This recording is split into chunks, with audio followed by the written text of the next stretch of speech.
네, 세 번째 챕터입니다. 먼저 이 세 번째 챕터까지 들어주셔서 진심으로 감사드립니다. 이 컨셉 EB를 해석하기 위해서 어떻게 세팅을 해야 되고 또 만약에 해석을 하게 되면 어떠한 결과를 확인할 수가 있는지에 대해서 한 10분 정도 간단하게 말씀드리고 끝내도록 하겠습니다. 두 가지로 나뉩니다. 세팅하는 방법 그리고 결과는 어떤 식으로 나오는지 딱 두 가지에 대해서만 준비를 했습니다.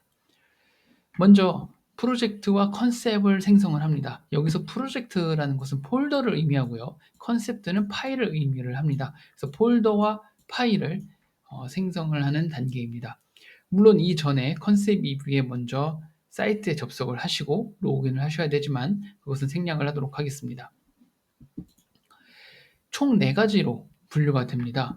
첫 번째 챕터에서 말씀드린 것처럼 이 차량에 대한 정보를 먼저 입력을 할 수가 있고요. 그리고 차량 부품에 대한 사양을 입력을 합니다. 이때 이 사양을 여러 가지 입력을 할 수가 있는데 입력한 부품들이 우리가 레고를 조립하듯이 어떻게 구성되어 있는지를 설정하는 단계입니다. 그리고 마지막으로 차량이 어떤 움직임을 내가 분석하고 싶은지에 대한 조건을 입력을 하고 결과를 보실 수가 있습니다. 먼저 이 에어로다이나믹입니다. 이 면적을 입력을 합니다. 이 앞면적 3.03 정도 되는데 이 사이드를 좀 더 지우고 이 밑에 부분도 지우죠. 그러면 이제 토탈 한 2.68 정도가 나와서 저는 2.68로 입력을 했습니다. 이거는 이제 제가 보여드리는 예시이기 때문에 실전에서 이제 사용하시는 여러분들은 이 도면을 통해서 더 정확한 값을 입력을 해주시면 되겠습니다. 그리고 드래그 코에피션트, 즉 우리가 신차 발표 같은 뉴스를 보면 공기저항계수 CD 값이 몇이다 이런 얘기를 많이 들어보셨을 겁니다.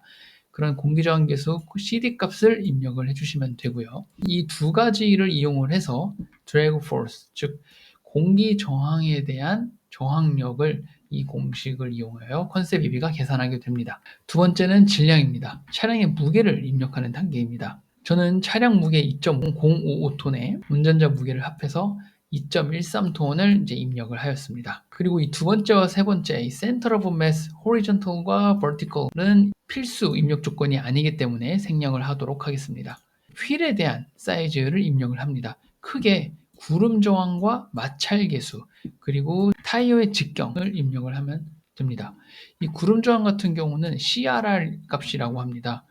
예를 들어 기차 같은 경우는 철도와 철로 된 바퀴가 서로 맞닿아서 움직이고 있기 때문에 굉장히 마찰력이 작겠죠. 그래서 기차 같은 경우는 0.001 굉장히 작은 CRR 값을 갖고 있고요. 또 트럭, 굉장히 폭이 넓은 타이어 또는 약간 공기압을 빼고 달리는 이 오프로드 타이어 같은 경우는 굉장히 높은 CRR 값을 갖고 있습니다. 저 같은 경우는 0.008의 CRR 값을 입력을 하였습니다. 이 트랙션 코에피션트는 바퀴와 지면과의 마찰 계수입니다. 그래서 지면이 일반적인 아스팔트 도로냐, 아니면 비가 와서 젖어 있냐, 아니면 우리가 흔히 블랙 아이스라고 하죠. 얼어 있는 상태냐, 이런 상태면 0.1 또는 그보다 더 작은 값을 갖습니다. 저는 일반적인 상태인 0.8을 입력을 했고요. 마지막으로 타이어의 직경입니다. 19인치 같은 경우는 이 4번 림 다이아미터, 즉 휠 사이즈를 의미합니다. 그래서 19인치를 단순히 미터로 변환하면 안 되고요. 타이어 끝과 끝의 직경을 계산을 합니다. 19인치 휠을 꼈을 경우에는 일반적인 승용차에선 0.371m의 반지름을 입력하였습니다. 그래서 0.37055를 입력을 하였습니다. 마찬가지로 이 세 개의 값을 이용해서 롤링에 대한 저항을 계산합니다. 그리고 네 번째로 보조적인 부하를 입력을 합니다.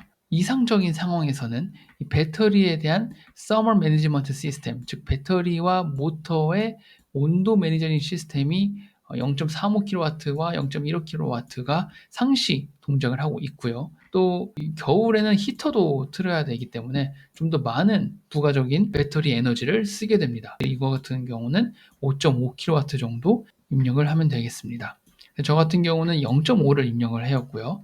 두 번째는 Deceleration Limit인데 감속 한계를 의미합니다.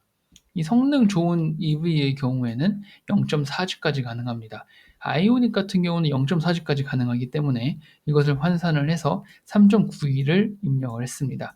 이것은 모터가 감당할 수 있는 최대 감속 한계를 의미합니다. 우리가 굉장히 빠르게 감속하는 운전 사이클을 입력을 했을 경우에 모터가 감당할 수 있는 최대 한계를 입력을 해야지 물리 브레이크가 언제 동작하는지를 판단할 수 있기 때문에 이제 이 값을 입력을 하게 됩니다. 그리고 두 번째는 이제 컴포넌트, 부품의 사양을 입력하는 단계로 갑니다. 최대 속도 18,000rpm 정도, 그다음에 최대 토크 350N, 그리고 감속기의 기어비 10.65대 1로 입력을 하였습니다. 감속기의 효율도 이제 97% 정도로 입력을 하였습니다. 그러면 이제 자동으로 속도에 따른 로스 맵이 나옵니다. 그리고 이제 모터에 대한 사양을 입력을 합니다. 이 모터에 대한 사양은 제가 첫 번째 챕터에서 말씀드렸죠. 74kW와 165kW, 저는 두 가지를 준비를 했고요.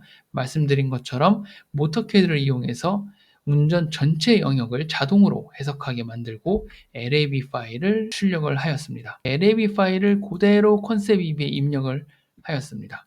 그리고 배터리에 대한 사양을 입력을 합니다.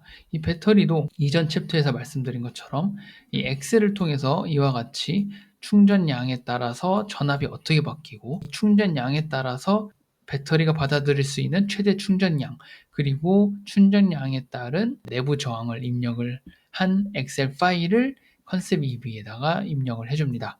그러면 지금까지 입력한 것들은 한 개만 입력할 필요가 없습니다. 예를 들어 모터도 내가 형상이 조금씩 다른, 그래서 운전 전체 영역에 대한 특성이 조금씩 다른 모터들을 10개, 20개 입력을 할 수가 있고요. 배터리도 60kWh의 작은 배터리부터 150kWh의 용량이 큰 배터리까지 다양하게 입력을 할 수가 있습니다.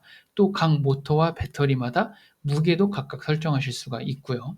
여러 가지 자동차 부품들을 입력한 후에 이러한 부품들이 어떻게 구성되어 있는지를 구성할 수 있는 단계가 바로 이 아키텍처 세팅입니다. 저 같은 경우는 77kWh의 배터리를 적용을 했고요. 인버터를 적용을 하고 프론트 휠, 앞바퀴에는 74kW, 뒷바퀴에는 165kW의 모터를 각각 적용을 했습니다. 그리고 감속기는 동일한 사양으로 입력을 했습니다. 보시면 이 앞바퀴에는 바퀴가 몇 개인지, 뒷바퀴에는 바퀴가 몇 개인지, 그리고 앞에와 뒤에 모터가 몇 개인지를 설정을 할 수가 있습니다. 자동차가 아닌 오토바이나 3륜차 같은 경우도 해석이 가능합니다. 해석은 총 3단계가 있습니다. 스태틱과 다이나믹과 드라이브 사이클을 반영한 해석입니다. 스태틱 해석은 말 그대로 사용자가 입력한 조건에서 운전이 가능한지 불가능한지에 대한 판단만 빠르게 해주는 해석입니다. 그래서 해석 속도가 굉장히 빠릅니다. 아래 그래프는 해석 결과입니다. 배터리가 20%일 때와 100%일 때의 TN 곡선을 각각 생성하라고 했습니다. X축은 자동차의 속도를 의미하고요. Y축은 자동차의 토크를 의미합니다. 2500, 3000N까지 표현되는 이유는 이것은 모터의 토크가 아니고 바퀴에 출력되는 감속기 기어비까지 포함된 최종 토크를 의미하기 때문입니다. 예를 들어서 좀 복잡하게 해석을 해보았는데요. 3톤의 차량이 거의 태풍급으로 역풍이 불고 또 하필 14도가 있는 경사에서 시속 10km로 천천히 오르고 있을 때 가속을 하기 위한 토크가 얼마나 필요하냐를 계산한 것입니다. 또는 시속 180km로 달리기 위해 필요한 토크를 또 계산을 해보았습니다. 180km를 달리기 위해서는 이 정도의 토크가 필요한데 이때는 배터리가 100%이거나 20%이거나 모두 충족을 하기 때문에 180은 모두 가능하다라고 판단할 수가 있고요. 단순히 경사로에서 배터리가 20%일 때 가속하기 위한 토크를 계산할 수도 있습니다. 두 번째는 다이나믹 해석입니다. 다이나믹 해석은 이 스태틱 해석보다 조금 더 해석 시간이 걸립니다. 흔히 말하는 제로백 이런 것들을 계산할 수가 있습니다. 예를 들어 제로 150을 계산을 해봤는데요. 배터리가 10%일 때 정지 상태에서 시속 150km까지 도달하는데 사용된 토크 그리고 사용된 시간 소요된 거리를 계산했고요. 동일한 조건인데 배터리가 100%일 때를 계산을 해봤습니다. 배터리가 10%밖에 없을 때는 9.74초 걸렸지만 배터리가 완충일 때는 7.26초로 조금 더 나은 성능을 보이고 있습니다. 이 소요 거리도 더 짧아졌고요. 왜냐하면 배터리가 10%일 때는 배터리가 출력할 수 있는 전압이 낮고, 전압이 낮기 때문에 모터가 운전할 수 있는 영역이 좁아지기 때문입니다. 그런 것들을 모두 컨셉 EV는 반영을 해서 계산을 할 수가 있습니다. 마지막으로 드라이브 사이클입니다. 아까 입력한 엑셀을 이제 여기서 선택을 할 수가 있습니다.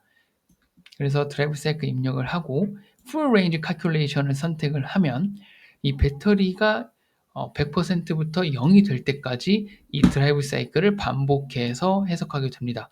이 풀 레인지를 선택하게 되면 해석 시간이 굉장히 오래 걸리기 때문에 주의를 좀 해주셔야 됩니다. 컨셉 EV는 클라우드 기반으로 동작을 하는 시뮬레이션 툴이기 때문에 해석이 완료되면 사용자에게 메일이 갑니다. 그러면 컨셉 EV에 다시 접속을 하셔서 해석 결과를 확인하시면 됩니다. 오른쪽 위가 이제 해석 결과입니다.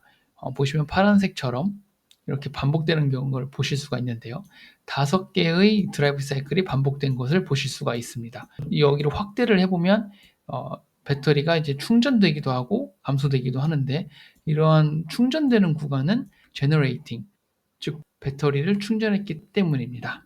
해석 결과를 보면 공기 저항을 뚫기 위해서 얼마나 전력이 소모됐고, 또 질량이 무거운 덕분에 사용된 전력은 어느 정도인지, 이러한 것들을 굉장히 세분화해서 분석을 할 수가 있습니다. 그래서 1충전 주행거리를 늘리는 게 굉장히 중요한 팩터 중 하나인데, 1충전 주행거리를 늘리기 위해서 질량을 감소시키는 게 더 유리한지, 아니면 에어로다이나믹 요소를 향상시키는 게 유리한지, 이러한 것들을 좀 따져보실 수가 있습니다. 컨셉 EV가 해석한 결과는 총 459km 운행할 수가 있습니다. 이 언론에서 발표한 자료에 따르면 WLTP 클래스 3 기준으로 아이오닉 5는 454km를 갈 수가 있습니다. 그래서 약 1.1% 정도의 오차를 보실 수 있습니다.